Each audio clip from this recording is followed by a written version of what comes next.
파란만장한 조조의 죽음. 조조는 관우의 베어진 머리를 본 후 너무 놀란 나머지 병을 얻어 몸져 눕게 되었다. 조조는 머리가 밤낮 없이 아파 견딜 수가 없었다. 화흠이 조조에게 간하였다. 화타라는 명의가 있사온데 한번 불러봄이 어떠신지요? 익히 그 명성은 들어서 알고 있어. 조조는 화타를 부르기를 청했다. 조조의 부름을 받고 와서 조조의 병을 진맥한 화타가 말하였다. 날카로운 도끼로 머리를 쪼개 열어서는 머릿속의 바람기를 빼내야 나을 수 있는 병이옵니다. 다른 방법으로는 병의 근원을 치료할 수 없사옵니다. 조조는 버럭 화를 내며 화타를 의심했다. 뭐가 어째? 내 놈이 내 머리를 박살내어 죽일 참이구나. 어떤 놈이 시킨 짓이냐? 조조는 당장 옥리를 불러서는 명을 내렸다. 당장 저 고얀 놈을 옥에 가두고 죄를 실토할 때까지 고문하여 자백을 받아내라. 화타는 매일 모진 고문을 당하며 조조를 죽이려 한 죄를 고백하라는 협박에 시달렸다. 다행히 옥지기 중에 오시성을 가진 한 사람이 화타의 인품과 의술을 몹시 존경하여 몰래 술과 음식을 대접하며 화타를 위로했다. 어느 날 화타는 그에게 조용히 부탁했다. 나는 머지않아 죽을 목숨이요. 아무 여한이 없으나 나의 의술을 전하지 못함이 원통하오. 부탁하건대 내 의술 비교를 적은 책인 청량서가 집에 있으니 가져다가 세상에 전해주기 바라오. 염려 마십시오. 소인이 옥지기를 그만두고 의술을 공부하여 반드시 선생님의 의술을 세상에 알리겠습니다. 옥지기 오씨는 눈물을 흘리며 약속했다. 얼마 지나지 않아 화타는 옥중에서 숨을 거두었고 오씨는 몰래 관을 사다가 화타의 장례를 정성스레 치러주었다. 화타의 장례를 마치고 옥지기를 시작한 오씨는 집에 느지막이 돌아왔다. 그런데 부엌에서 저녁을 짓는 아내가 청낭서를 찢어 불에 태워가며 밥을 짓고 있는 것이었다. 오씨가 눈이 뒤집혀 아내의 손에서 청낭서를 빼앗아 보니 이미 다 태워 없애고 겨우 두 쪽만이 남아있었다. 이 미친 여편네가 환장이 들렸나? 이 책이 어떤 책이라고? 오씨가 욕설을 퍼부으며 다그치자 아내는 눈물을 흘리며 애처롭게 말했다. 당신이 그 책을 공부하여 화타 선생처럼 명의가 된다면 운명도 그분과 똑같이 됩니다. 옥중에서 억울한 죽음을 당하게 되면 명이고 의술책이고 무슨 소용입니까? 아예 화근을 없애야지요. 오씨는 아내의 마음을 헤아리지 않을 수 없었다. 화타가 죽고 난 뒤 조조의 병은 더욱 위중해졌다. 게다가 천하통일이란 염원이 이루어지기는커녕 촉의 유비와 오의 손건이 범처럼 버티고들 있으니 초조하기 짝이 없었다. 그러던 어느 날 손건의 사자가 서신을 보내왔다. 어서 유비를 물리쳐 위협을 이루시고 제 위에 오르십시오. 신은 아래 것들을 거느리고 땅을 바쳐 마맞게 항복하겠습니다. 이 편지를 본 조조는 떠나가게 웃어댔다. 이 아이가 날 화독 위에 앉히고 어부지리를 취하려고 작정을 했구나. 조조가 송건의 내심을 엿보면서 내뱉었다. 그러나 곁의 모사들은 그에게 거듭 권하였다.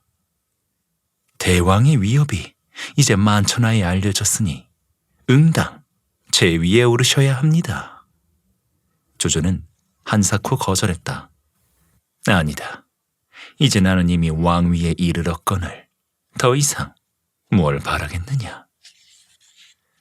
조조는 요양을 위해 새 궁전을 짓겠다며 수백 년 된 배나무를 베어 기둥으로 쓰려 했다.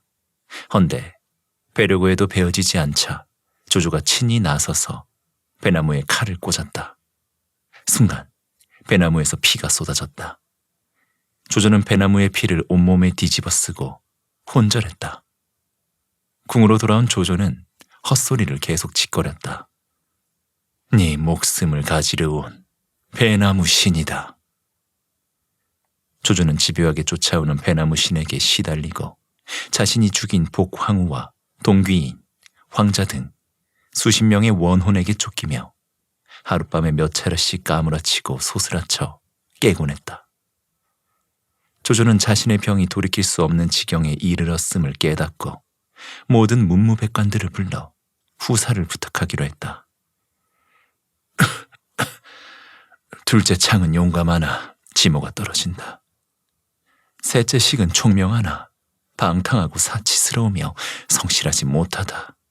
넷째, 웅은 병이 많고 허약하니 앞일을 알 수가 없다. 이러니 내 업을 이룰 자식은 장님 피밖에 없다. 그 아이는 성실하고 생각이 깊어 내 뒤를 이을 만하다. 그러니 그대들에게 비를 잘 부탁한다. 이어서 조조는 시녀들을 불러 모았다.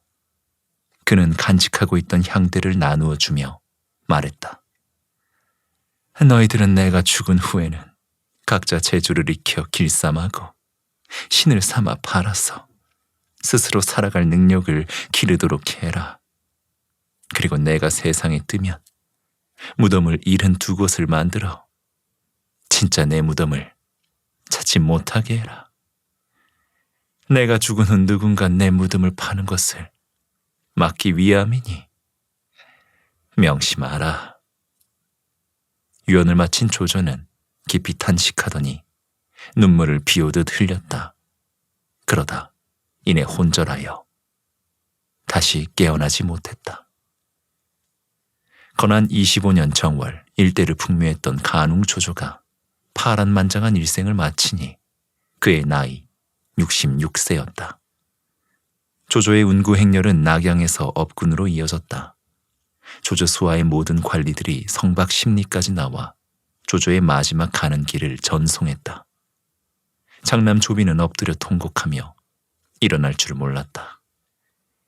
조비는 조조의 시호를 무왕이라 하여 업군에 안장하고 자신은 헌제의 칙명을 받들어 위왕에 봉해졌다. 조비가 왕위에 오른 것을 경축하는 연회를 성대하게 베풀고 있는데 호련 급보가 날아들었다. 둘째 아우님, 창이 10만 대군을 이끌고 입성한다 하옵니다. 조비의 안색이 새파랗게 질렸다. 뭐시? 창이 지금 나와 왕위를 다투러 군사를 이끌고 나타났단 말이냐? 조비가 외치자 간의 대부 가규가 나섰다. 소인이 나서서 한번 설득해 보겠습니다. 조비는 크게 기뻐하며 가규를 내보냈다. 대부만 믿겠습니다. 가규는 조창에게 선뜻 나서며 공손하게 물었다. 대군을 끌고 오신 뜻은 왕위를 뺏자는 것입니까? 아니면 부친 위왕 마마의 문상을 오신 것입니까? 조창은 슬픈 얼굴로 대답했다. 다만 문상을 온 것이지 다른 뜻은 없어. 조창의 말에 가규가 그를 타일렀다. 정말 그러시다면 군사를 끌고 오시면 아니 되옵니다. 선왕은 장남이자 세자인 비에게 왕위를 물리셨으니 이는 전례이며 선왕의 뜻이옵니다. 이를 거스르고 형제끼리 다투신다면 도리가 아닌 줄로 아뢰옵니다. 조창은 이를 수긍하였다. 그는 군사를 성 밖에 남겨두고 궁 안에 들어가 조비에게 절을 했다. 형제는 그만 서로를 부둥켜 안고 통곡을 했다. 조창이 자신이 끌고 온 군마를 모두 형에게 넘겨주고 돌아감으로써 조비는 무사히 왕위에 오를 수 있었다. 왕위에 오른 조비는 건한 25년의 연호를 연강 원년으로 바꾸었다. 상국 화흠이 조비에게 물었다. 셋째 아우님 조식과 넷째 아우님 조웅은 선왕이 돌아가신 후 아직 문상조차 오지 않고 있습니다. 응당 이를 문책해야 한다고 생각되옵니다. 조비는 화음의 간언을 듣고 고개를 끄덕이더니 곧 조식과 조응에게 사람을 보내 부친 조조의 문상을 오제 하는 죄를 문책했다. 종은 너무 두려운 나머지 목을 메어 자결했다. 조비의 사자가 명을 받들어 임치에 도착해보니 조식과 그의 신하 정씨 형제가 어울려 술을 마시고 고주망태가 되어 있었다. 사자가 조식을 나무랐다. 어찌하여 선왕께서 돌아가셨는데 문상도 오시지 않고 이처럼 술독에 빠져 계십니까? 정씨 형제가 입을 열어 사자를 꾸짖었다. 무능한 조비가 우리 주인의 자리를 빼앗아 왕좌를 차지하고는 감히 사자를 보내 애매한 죄까지 씌우려 드느냐? 조식은 무사들에게 명을 내렸다. 저놈을 당장 두들겨 패서 내쫓아라. 조비의 사자는 무사들에게 몽둥이로 맞으며 문 밖으로 쫓겨났다. 사자는 궁으로 돌아와 임치에서 조식에게 당한 수모를 그대로 조비에게 전했다. 조비는 화가 머리 꼭대기까지 나서 허저에게 영을 내렸다. 당장 병마를 이끌고 임치로 가서 식과 정씨 형제를 잡아오라. 허저는 당장 달려가 조식과 정씨 형제를 잡아다가 조비 앞에 대령했다. 조비는 추상 같은 명을 내렸다. 저 방자한 정가놈들을 당장 참해라. 그리고 식은 궁궐의 작은 방에 가두어라. 태후 변씨는 넷째 용이 목을 메어 자결하자 말할 수 없이 상심하던 차에 셋째 식이 잡혀왔다는 소식을 듣고는 황급히 달려와 조비를 찾았다. 그녀는 조비에게 부탁했다. 네 아우 식은 재주만 믿고 방종한 구석이 있긴 하다만 네가 형제간의 의를 생각하여 넓은 마음으로 용서하거라. 조비는 태우를 안심시켰다. 소자가 아우의 재주를 얼마나 아끼는데 그 애를 해치겠습니까? 다만 식의 성품을 바로잡으려 하는 것이니 모친께서는 아무 염려를 마십시오. 조비는 조식을 끌고 나오라고 명하여 그에게 영을 내렸다. 보다시피 이 그림은 소 2마리가 서로 싸우다 한 마리가 우물에 빠지는 수묵화다. 이 그림을 글재로 삼아 글을 짓되 소가 싸운다는 말과 우물에 빠진다는 말이 들어가서는 안 되며 7 걸음을 걷기 전에 시를 지어야 한다. 만일 시를 짓지 못하면 네 목을 베리라. 조식은 그 글재주가 천하에 널리 알려져 모든 문인들의 찬사를 한 몸에 받았으며 조조도 생전에 그의 글재주를 몹시 아꼈다. 과연 조식은 7 걸음을 걷기 전에 훌륭한 시 한 수를 조비의 요구에 맞추어 지어내니 이를 듣고 모두 경탄을 금치 못했다. 그러나 조비는 거기서 용서하지 않고 또다시 엄포를 놓았다. 좋다. 이번에는 형제를 글재로 삼아 시를 짓되 형제라는 말이 들어가서는 안 된다. 그리고 생각할 여지 없이 지금 당장 시를 짓지 못하면 네 목을 참아리라. 말이 떨어지기 무섭게 조식의 입에서는 시 한 수가 흘러나왔다. 콩깍지에 불을 찔러 콩을 볶누나 콩은 가마솥 안에서 흐느껴 온다. 콩과 콩깍지는 본시 한 뿌리에서 나왔거늘 콩깍지는 어찌하여 이다지도 급히 볶아대는가. 동생의 시를 듣고 난 조비는 그 의미심장한 시의를 깨닫고 눈물을 흘리기 시작했다. 그는 조식을 안향으로 강등시켜 보응하고는 살려보냈다. 한편 한중왕 유비는 조비가 조조를 이어 왕위에 오른 것이며 동호가 신하를 자칭하며 조조 생전에 촉을 멸하라 부추긴 것을 알고 있었다. 유비는 먼저 나서서 동호를 정벌하고 중원을 차지하기로 결심했다. 그런데 요화가 땅에 엎드려 울면서 간절히 간하였다. 관공이 돌아가신 것이 동호의 계략 때문이라고는 아나 기실은 유봉과 맹달 때문이옵니다. 먼저 그 둘을 처단해 주소서. 그러자 제갈량이 말했다. 이 일을 서두르면 변이 생깁니다. 먼저 그 둘을 떨어뜨려 놓고 천천히 처벌함이 좋을 듯합니다. 유비는 고개를 끄덕이며 제갈량의 말을 받아들였다. 이어 유비는 사자를 보내 유봉의 벼슬을 올려주며 면죽을 지키라는 영을 전했다. 이 소식을 전해 들은 맹달은 금세 자기 신변에 위험이 닥칠 것이란 사실을 알아차렸다. 그래서 그는 한중왕에게 사직서를 올린 뒤 위왕 조비를 찾아가 투항했다. 제갈량은 맹달이 조비에게 도망치자 유봉을 시켜 맹달을 잡아오라고 명을 내렸다. 유봉은 병마를 거느리고 양양으로 갔으나 서황과 하오상이 병력을 끌고 와 맹달을 거두는 바람에 대패하여 성도로 도망오고 말았다. 유비는 유봉이 돌아오자 서슬퍼렇게 명하였다. 저 못난 놈이 제 숙부를 죽게 놔두더니 애비의 영도 지키지 못하고 쫓겨 돌아왔구나. 저놈을 당장 참아라. 유비의 양자 유봉은 양부의 손에 최후를 맞았다. 이때 조비는 한고조 유방이 고향패에 돌아와서 축하받던 일을 본떠 30만 대군을 이끌고 패국 초연을 돌아보고 있었다. 패는 조비의 고향이었다. 왕이 왕림하자 동네의 노인들이 앞다투어 나와 술잔을 들고 술을 권하며 하례를 올렸다. 이 또한 한고조가 고향에 왔을 때 환영하던 백성들의 모습과 흡사했다. 조비가 왕위에 오른 해의 위국에는 여러 가지 상서로운 길조가 나타났다.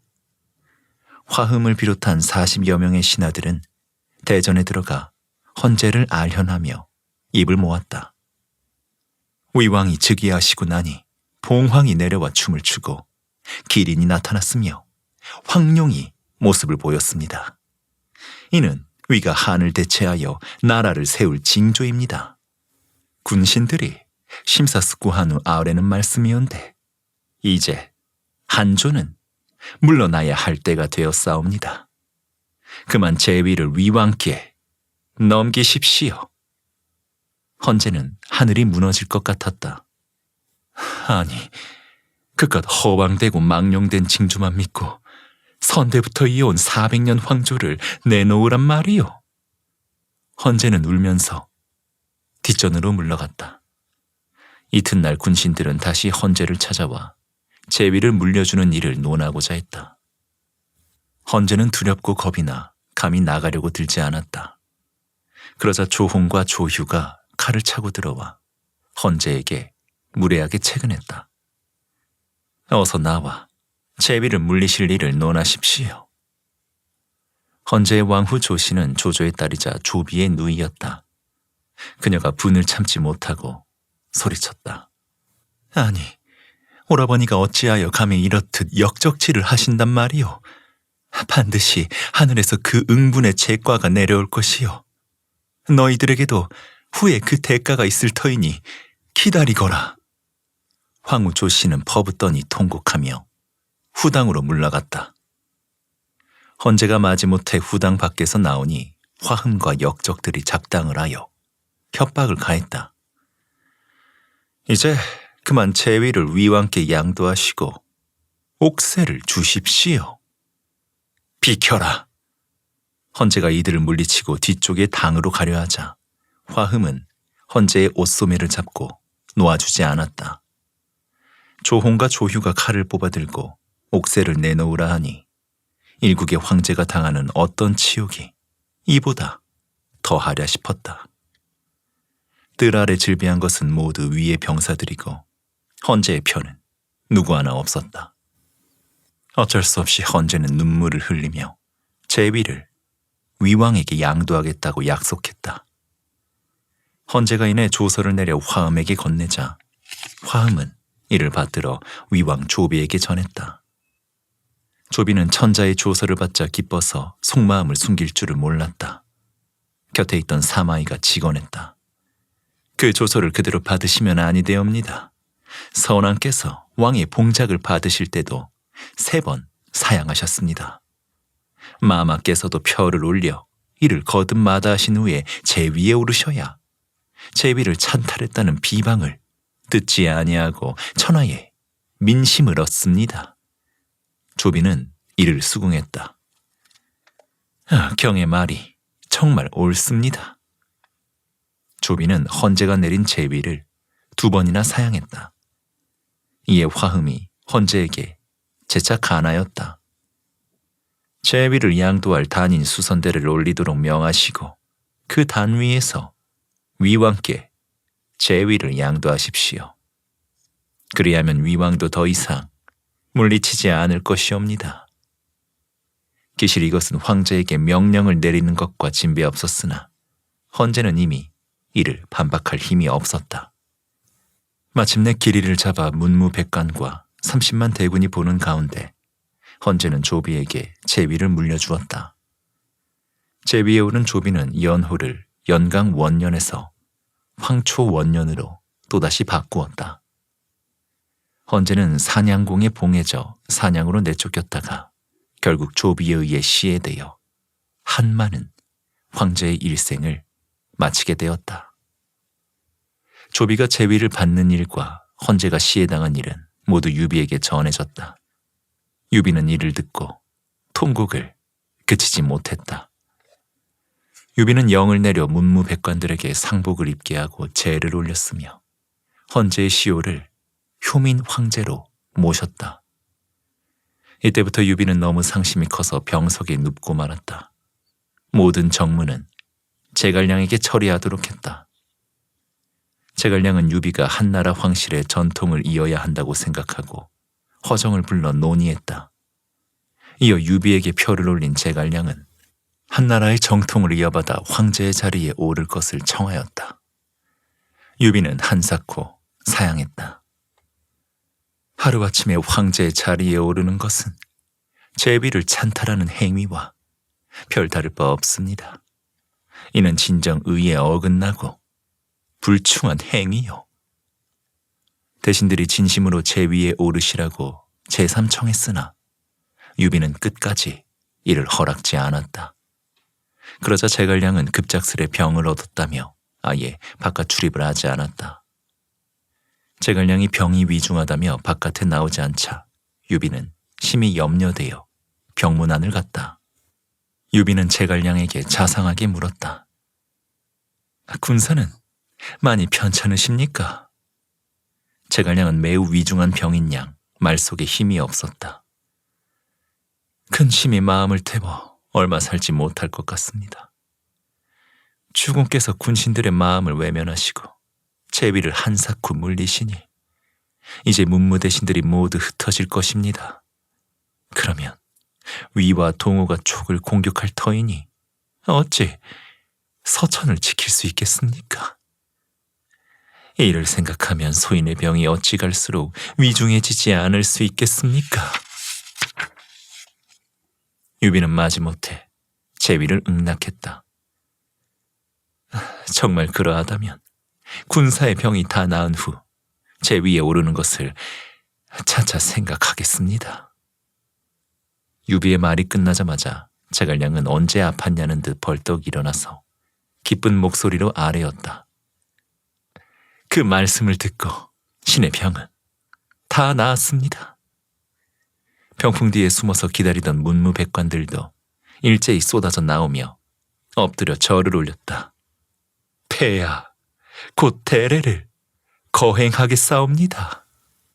제갈량은 성도 무담의 남쪽에 대를 쌓도록 명했다.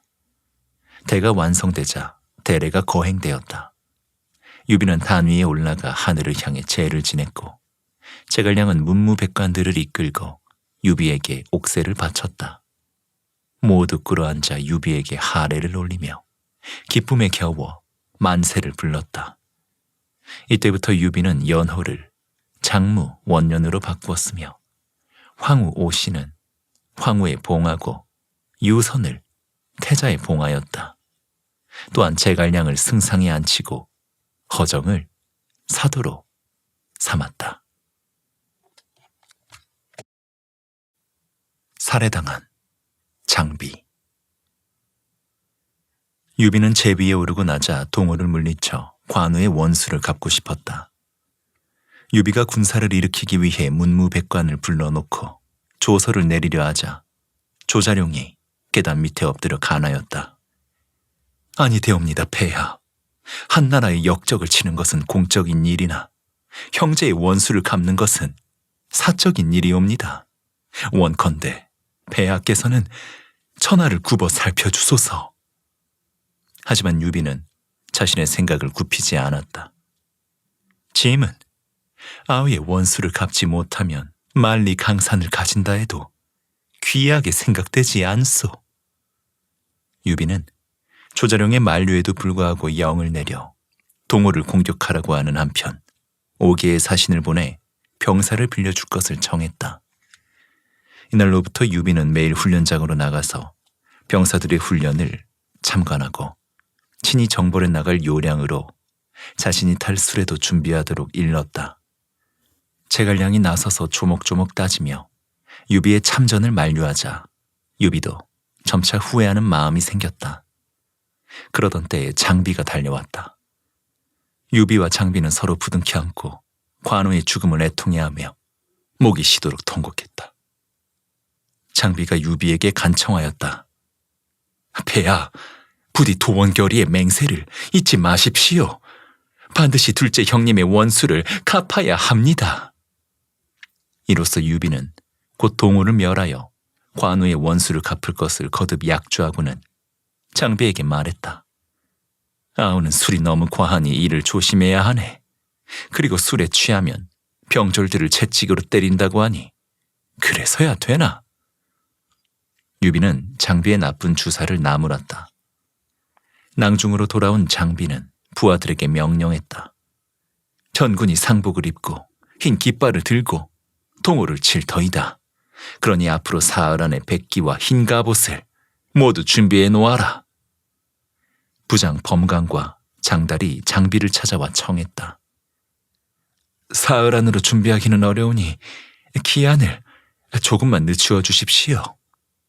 장비는 이 말에 노기가 폭발하여 그들 부장을 엄하게 다스렸다.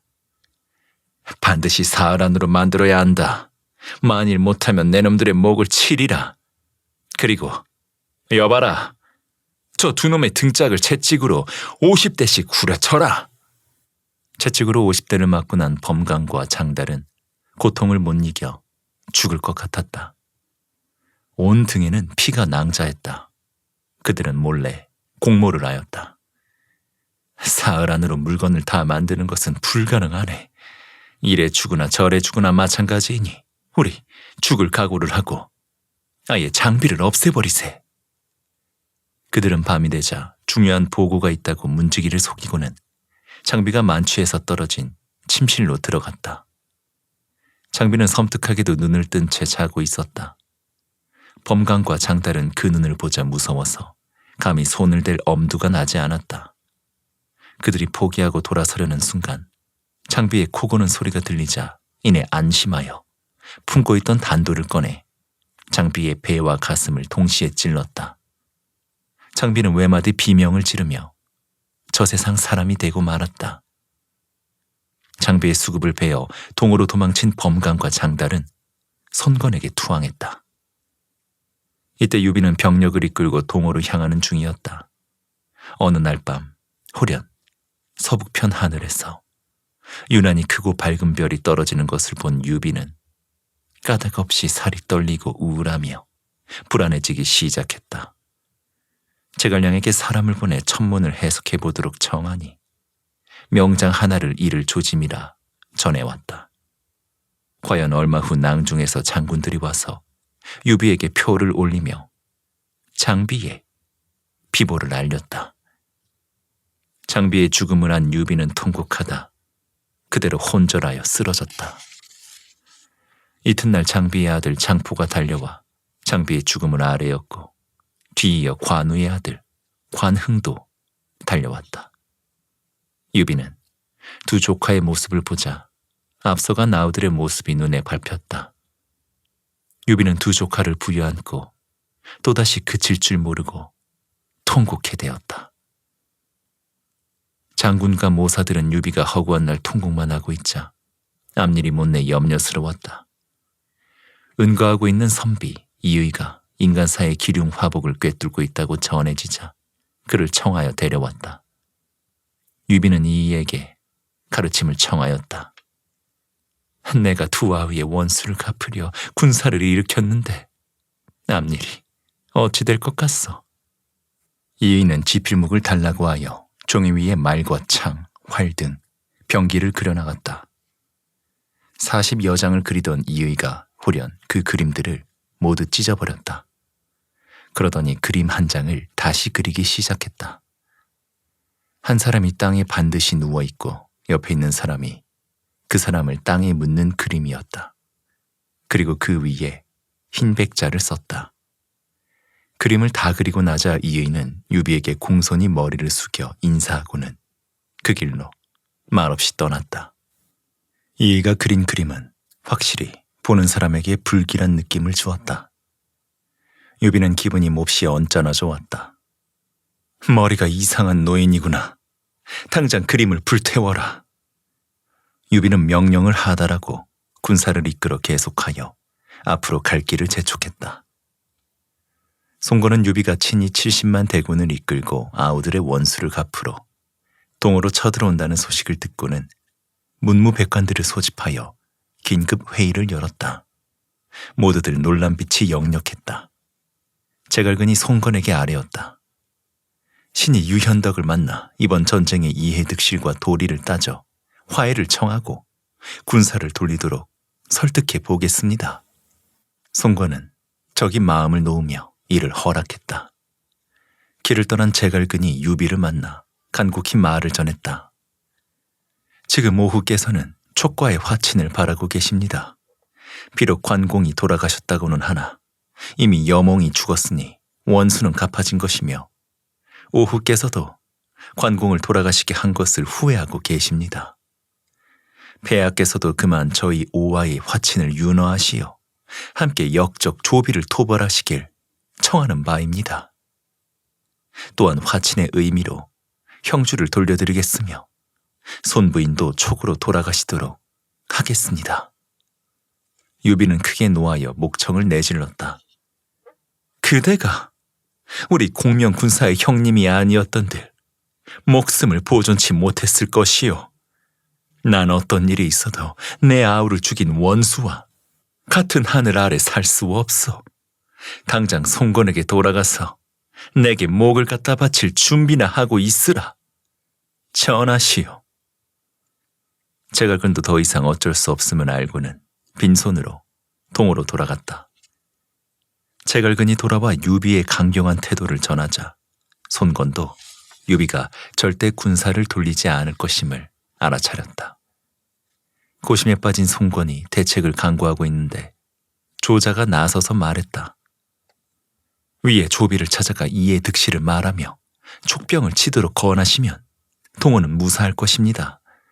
주공께서 표를 한 장 써주시면 신이 위로 가서 이를 전하겠사옵니다. 손건이 고개를 끄덕여 수긍했다. 개교는 좋습니다. 다만 동호의 위신이 떨어지지 않도록 잘 처신해 주기 바라오. 조자가 동호에 당도하여 조비 앞에 섰다. 조비가 조자에게 질문하였다. 오후는 어떤 주인인가? 조자는 조심스럽게 답했다. 총명함과 인, 지, 기백을 갖춘 주인이십니다. 조비는 하나 더 물었다. 오후는 학문에도 일가견이 있는가? 저희 주인은 학문을 하시는 데 있어 그 중심을 파악하시지 서생들을 흉내내어 미사여구를 만들고 베끼는 데 열중하시지는 않습니다. 조비는 조자가 거만하지도 비굴하지도 않은 태도로 막힘없이 자신의 질문에 답하자 그를 칭찬하였다. 사방의 사신으로 가서 주군의 이름을 욕되지 않게 할 수 있는 사람은 그대밖에 없을 것이다. 조비는 조서를 내려 손권을 오왕으로 책봉케 하고 구석을 내리기로 했다. 그리고 이를 받들어 태상경, 형정을 동호로 보냈다. 유엽이 이를 보고 조비에게 머리 숙여 간하였다. 손권을 오왕으로 책봉하고 그와 손잡고 촉을 치는 것은 그에게 날개를 달아주는 격이 됩니다. 조비는 미소를 지으며 간단히 정리했다. 짐은 오를 돕지도 촉을 돕지도 않을 것이다. 오와 촉이 서로 싸우게 하여 한쪽이 망하고 한쪽이 살아남으면 그때 가서 힘이 다한 나머지 한 나라를 치면 될 것이니 무엇 어려울 게 있겠는가? 형정은 조비의 명을 받들어 동호에 당도했다. 고흥이 송건에게 권했다. 위왕 조비가 주는 벼슬을 받으실 것 없지 않습니까? 이미 죽은 상장군이며 구주배기시니 차라리 지금이 더 영예롭습니다. 손권은 그 간언을 듣지 않았다. 옛날 항고조는 항우가 주는 벼슬도 받았어. 상황을 보아 처세를 하는 것이 옳은 법이요. 손권은 사자를 맞아들였다. 그동안 유비의 부대는 자비의 아들 장푸를 선봉장으로 하여 동호의 군대를 공격했다. 장푸는 부친이 쓰던 장팔 사무창을 쳐들고 거칠 것 없이 전장을 누벼 동호의 장수 사정을 죽이고 최후를 사로잡았다. 관흥도 부친이 쓰던 청룡도로 이의를 죽이고 다뭉을 붙잡았다. 이렇듯 족병은 초반에 대승을 거두고 진영으로 돌아갔다. 밤이 되자 관흥과 장푸는 동호의 진영을 한 번 더 기습했다. 장포와 관흥이 양갈래로 나누어 치고 들어가며 사방에 불을 지르니 동호의 병사들은 우왕좌왕하며 대패하여 쫓겨갔다. 손화는 대패하여 이릉성으로 물러가고 수군을 끌고 오던 주연도 60리 밖으로 후퇴하여 진을 쳤다. 승전보가 잇따라 날아들자 유비는 기쁨을 감추지 못했고 손권은 피가 마르는 듯했다. 손권은 패보가 잇따르자 한당 등 노장들에게 10만 대군을 이끌고 촉군을 맞아 싸우라고 명을 내렸다. 유비는 이미 대군을 거느리고 이릉의 경계 부분에 당도해 있었다. 유비의 대군이 무협 건평에서부터 진을 치자 그 길이가 700여리에 달했다. 유비는 장포와 관흥이 부친 못지않은 명장임을 칭찬하며 흐뭇해했다. 침과 함께 종군하던 장수들이 모두 늙어 구실을 못함이 안타까웠는데 두 조카가 이토록 뛰어나니 이제 걱정이 없도다. 노장 황충은 이 말을 들으니 가슴에 비수가 꽂히는 듯했다. 황충이 75세의 노구를 이끌며 나섰다. 패하는 늙은 장군들이 구실을 못한다 하시나 제가 아직 늙지 않았음을 보여드리리라. 황충은 장포와 관흥의 도움을 뿌리치고 동호의 군사를 공격해 들어갔다. 그가 일진에서 승리를 거두어 돌아오니 이를 보고 놀라지 않는 이가 없었다. 황충은 다음 날에도 다시 적들을 뒤쫓았으나 매복해 있던 군사들의 공격을 받아 꼼짝없이 갇히게 되었다. 설상가상으로 마충이 쏜 화살이 그의 어깨에 깊숙이 박히고 말았다. 관흥과 장포가 급히 황충을 구하여 돌아왔을 때는 이미 늦어 있었다. 유비는 황충의 손을 잡고 흐느끼며 눈물 지었다. 침이 실언을 하여 경의 목숨을 위태롭게 했어. 황충은 마지막 힘을 다해 입술을 떼었다. 일개 무장인 신이 영광대의 폐하를 모시면서 극진한 대접을 받았습니다. 폐하를 위해 싸우다 죽으니 다시 없는 영광입니다. 노장군 황충은 마지막 말을 남기고는 숨을 거두었다. 유비는 황충이 죽자 슬퍼하지 않았다. 대장 중 셋이나 세상을 떠났는데 아직도 아우의 원수를 못 갚았으니 참으로 원통하다. 현덕 유비는 친히 어림군을 이끌고 출전을 했다. 장포와 관흥도 폭풍처럼 전장을 휩쓸며 동호의 군사를 쓰러뜨렸다. 장포는 하순을 죽이고 관흥은 주평의 머리를 베었다. 유비가 전군을 통솔하며 동호의 군대를 마구 몰아쳐 쳐들어가니 동호 군사의 시체로 온 평야가 가득하고 피는 시냇물을 이루었다. 동호의 군대는 대패하여 후퇴했다. 감령은 병이 들어 요양 중이었으나 유비가 친히 대군을 이끌고 동호를 쓰러뜨리러 왔다는 소식을 듣자 병중임을 무릅쓰고 나는 듯이 말을 달려 전장으로 나왔다. 그러다 번왕 사마가의 화살이 감령의 머리에 날아와 박히는 바람에 감령은 말을 타고 달아나기 시작했다. 보통 사람이면 그 자리에서 죽을 상처였으나 감령은 화살을 맞은 채로 말을 달려 부지어구에까지 이르러 큰 나무 밑에 앉아 숨을 거두었다. 손건은 감령의 죽음을 진심으로 통탄해했다. 관응은 전장에서 동호의 진을 쳐들어가다 진 앞에서 부친을 죽인 원수 반장과 마주쳤다. 반장은 관응의 무시무시한 살기에 눌려 걸음아 살려라 하고 도망을 쳤고 관응은 있는 힘을 다해 미친 듯 그 뒤를 쫓았다. 관응이 산골짜기에 이르자 반장은 그림자도 보이지 않았다. 날은 이미 저물어 앞이 새까매졌다. 방향은 알 수 없게 되자 관응은 마을의 한 민가에 들어가 노인에게 공손히 물었다. 하룻밤 잠자리를 청해도 되는지요? 노인은 관응을 안으로 맞아들였다. 시간이 삼경에 지났을 무렵 밖에서 병사 하나가 잠자리를 청하러 왔다. 다름 아닌 반장이었다. 관응의 눈에서 새파란 불꽃이 일었다. 반장은 관응을 보자 소스라치며 도망치려 했으나 관응이 단칼에 반장을 두 쪽 내어 저 세상으로 보냈다. 반장이 관응에게 죽은 이야기는 삽시간에 소문이 퍼졌다. 게다가 동호의 군대는 거듭된 패전으로 고생이 말이 아니었다. 마침내는 군심이 동요를 일으키기 시작했다. 게다가 부사인 미방의 형주 군병들은 원래 촉병이었으니 촉에 투항하려는 마음이 더욱 굴뚝 같았다. 부사인과 미방은 군심이 흔들리자 자신들이 위험한 것을 알고는 마충의 목을 베어 자진하여 유비에게 투항했다. 유비는 영을 내렸다. 진안의 관운장의 위패를 모시고 마충의 머리를 제물로 하여 죄를 지내라. 유비는 부사인과 미방도 능지처참하여 관공의 영전에 바쳤다. 송건은 반장, 미방, 부사인이 처참하게 죽임을 당하고 시신은 관우 영전에 바쳐졌다는 소식에 좌불안석이 되었다. 촉병의 기세는 하늘을 찌를 듯 사납기 그지없으니 더 이상 맞섰다가는 동호가 위태롭게 될 것은 불보듯 뻔했다. 범관과 장달 그리고 장비의 수급을 유비에게 돌려보내라.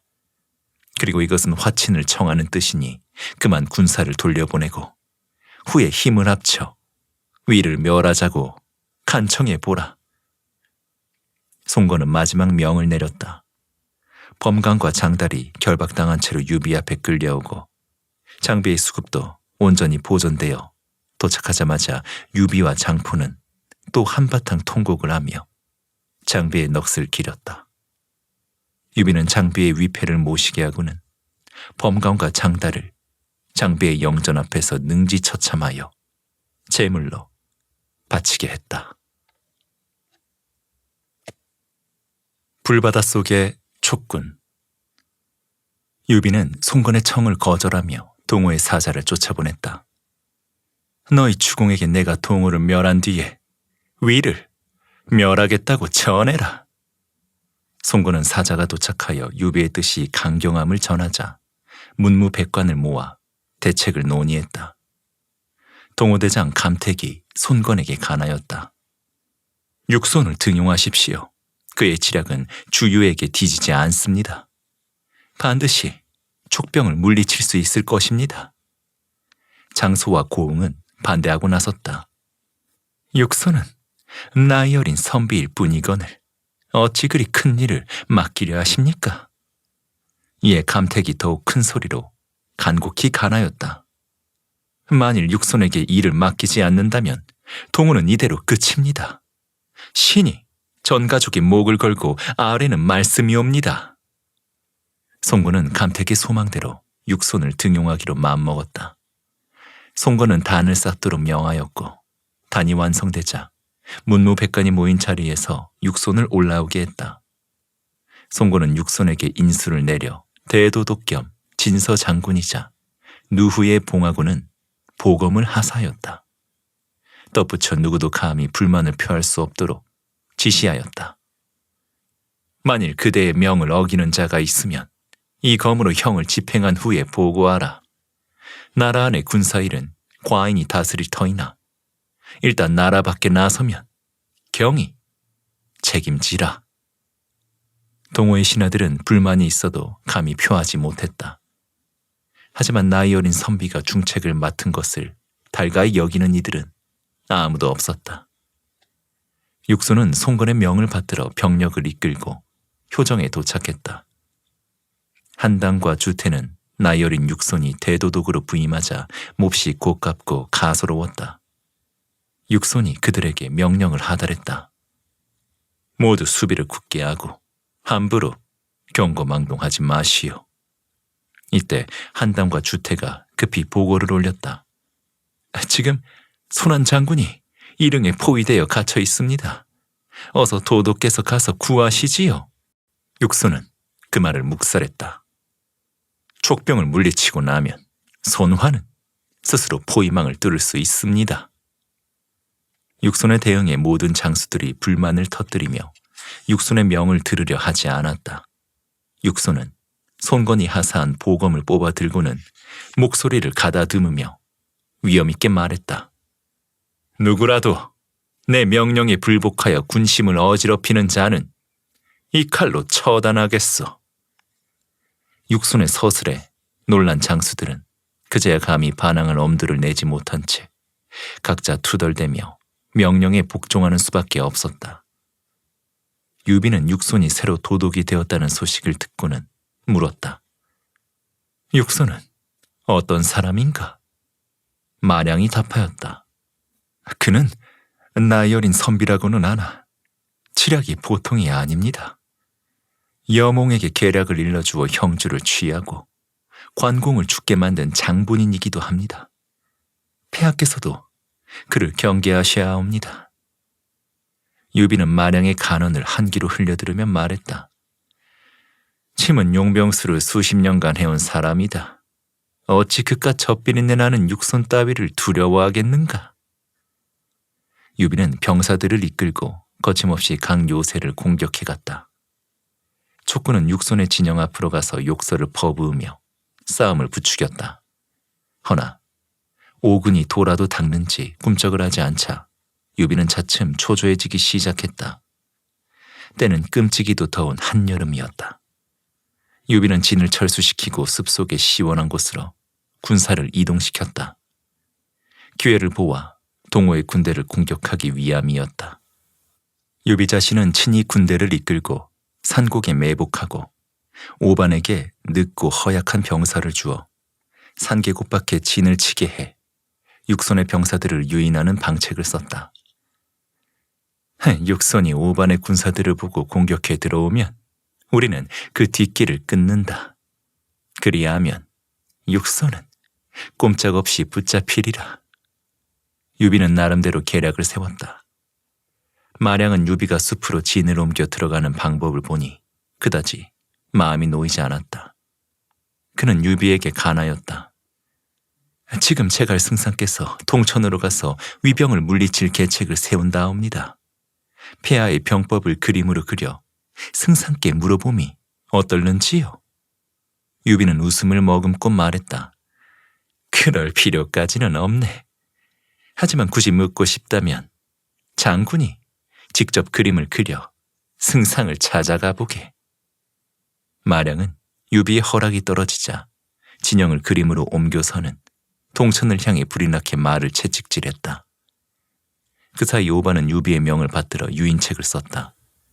동호의 초소 앞에서 욕설을 풀어대고 병사들은 갑옷을 벗고 낮잠을 자거나 나태하게 앉아서 쉬었다.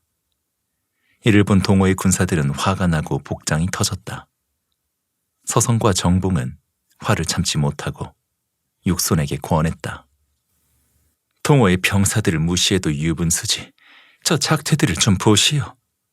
병사들도 별 볼 일 없어 보이니 그만 군사를 일으킵시다. 육손은 고개를 가로저으며 반대했다. 아니 됩니다. 저들이 저러는 것도 역시 우리를 유인하려는 계책이요. 틀림없이 복병이 숨어 있습니다. 시간이 지나면 스스로 복병을 풀고 숲에서 나올 거요.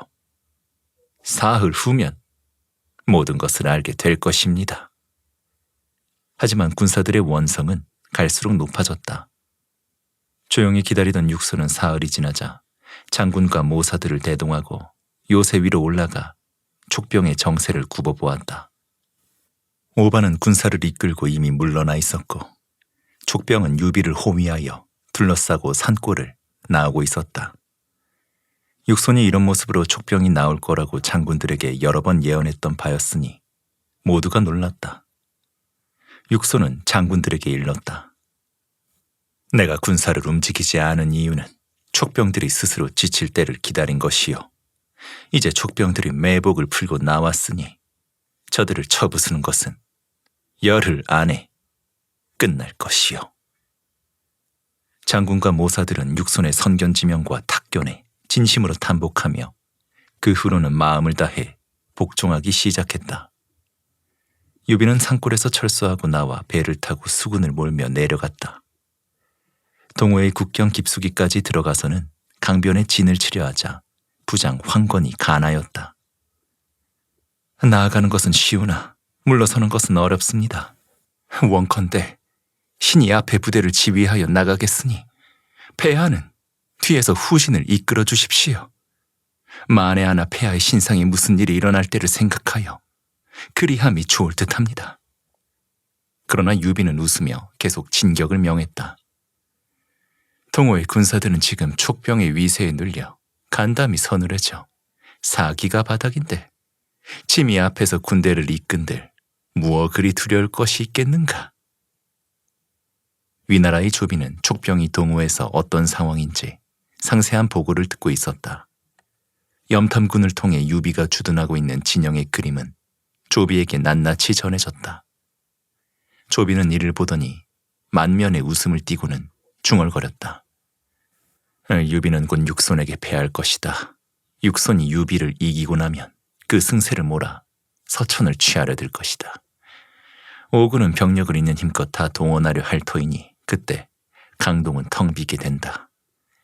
우리는 그 순간을 기다려 동호를 쳐야 한다. 조이는 병력을 끌고 유수로 가고 조휴는 군사를 끌고 동구로 가라. 조지는 병마를 끌고 남군으로 가서 대기하고 있으라. 우리는 기회를 보아 동호를 기습해야 한다. 한편 유비의 병법도를 가지고 제갈량을 찾아간 마량은 제갈량에게 병법도를 건네주고는 말없이 제갈량의 답을 기다렸다. 제갈량은 병법도를 보더니 책상을 치며 괴롭게 울부짖었다. 이것이 정말 폐하가 직접 짜신 진영이란 말이냐? 당장 내 상소문을 폐하께 전하고 폐하여 군사를 물리게 되면 반드시 백제성으로 가시라 일러라. 내가 어복포에 이미 10만 군사를 숨겨두었으니 후에 쓸모가 있을 것이다. 어서 폐하께 가서 전해라. 시간이 없다. 제갈량은 마량의 등을 떠밀었다. 육소는 이미 병사들을 소집하여 명을 내리고 있었다. 촉병의 4번째 진영을 쳐야겠다.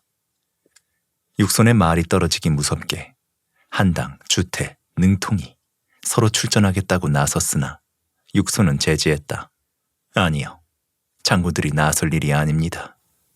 그러더니 말단 장군인 순우단을 지명하여 영을 내렸다. 장군이 나서서 촉병을 치라. 순우단이 길을 떠나고 나자 육손은 서성과 정봉에게 당부했다.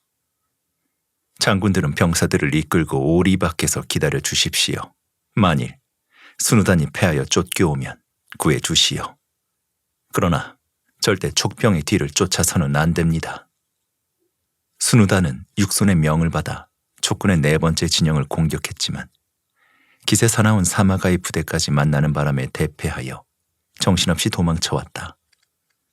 군사도 반 이상 잃어서 돌아왔으나 육손은 조금도 나무라지 않았다. 육손은 주연을 부르더니 힘있게 말했다. 순우단을 보낸 것은 적군의 허와 실을 보기 위해 시험한 것이며 이제부터가 진짜 싸움이요. 주연 장군은 배에 짚을 가득 싣고 수로를 따라 촉병을 공격하시오. 한당 장군과 주태 장군은 각각 일지의 군마를 끌고 군사들에게 집더미를 가지고 출전케 하여 촉군의 진영에 이르면 불을 지르시오. 다른 장군들은 밤낮을 가리지 말고 촉진을 공격하시어 유비를 사로잡고 나면 이 전쟁은 끝날 것이요. 동호의 군대는 육손의 명을 받아 일사불란하게 움직였다. 초경 무렵 동남풍이 크게 불어오면서 촉군 진영 여기저기에서는 비명이 들려왔다. 순식간에 나무들이 불에 타올랐다. 예상 못한 불이 일어나자 놀란 축병들이 서로 밟고 넘어지는 통에 진영은 이내 불지옥으로 변하였다. 거센 불길과 떠나갈 듯한 군사들의 비명이 처절하게 퍼졌다. 동호의 군대는 밀물처럼 쏟아져 나와 촉진을 공격했다. 유비는 동호의 군사들이 무서운 기세로 덤벼오자 황급히 말을 달려 도망쳤다. 그때 서성과 정봉이 유비를 발견하고 양쪽 편에서 협공을 해댔다. 유비 곁의 군사들은 풀잎처럼 쓰러져 갔고 유비는 그들의 손에 잡히기 일보 직전이었다. 이 찰나 장포가 달려와 그들을 물리치고 유비를 구해내었다. 장포는 유비를 호위하여 마안산으로 도망쳤다.